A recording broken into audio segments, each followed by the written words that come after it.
Chief অ্যাডভাইজারের আজকে কয়েকটা meeting ছিল। প্রথম মিটিংটা ছিল হচ্ছে WFPর অ্যাক্টিং প্রধানের সাথে কার্ল স্কাও।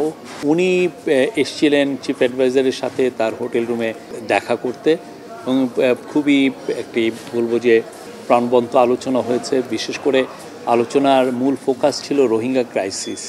রোহিঙ্গা ক্রাইসিস আপনি জানেন 2017 সালে 7.5 লক্ষ রোহিঙ্গা বাংলাদেশে আসে। এর আগে আরও অনেক রোহিঙ্গা ছিল, কিন্তু এই 7.5 লক্ষ রোহিঙ্গা আসার কারণে রোহিঙ্গা ক্রাইসিসটা একটি নতুন মাত্রা পায় এবং গত 1.5 বছরে দেখা যাচ্ছে যে আরও 1.5 লক্ষ রোহিঙ্গা বাংলাদেশে এসছে। তো সব মিলিয়ে প্রায় 13 লক্ষ রোহিঙ্গা বাংলাদেশে আছে।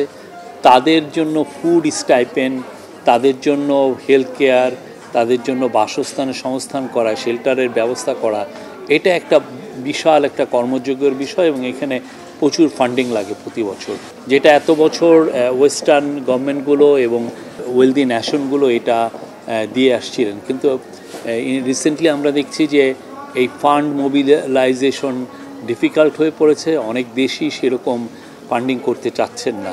তো ফলে এই যে রোহিঙ্গাদের যে এই যে ক্রাইসিসটা এবং এই যে এত বিশাল জনগণকে যে প্রতি মাসে তাদের খাদ্য, তাদের বাসস্থান, তাদের যে অন্যান্য হেলথ কেয়ার, এগুলো যে লুক আফটার করার জন্য যে জোগাড় যন্ত্র যেগুলো করতে হয় প্রতি বছর, সেটার জন্য প্রচুর ফান্ডিং লাগে। এক হিসাবে দেখা যায় প্রতি মাসে $15 মিলিয়ন, মানে $1.5 কোটি মতো লাগে।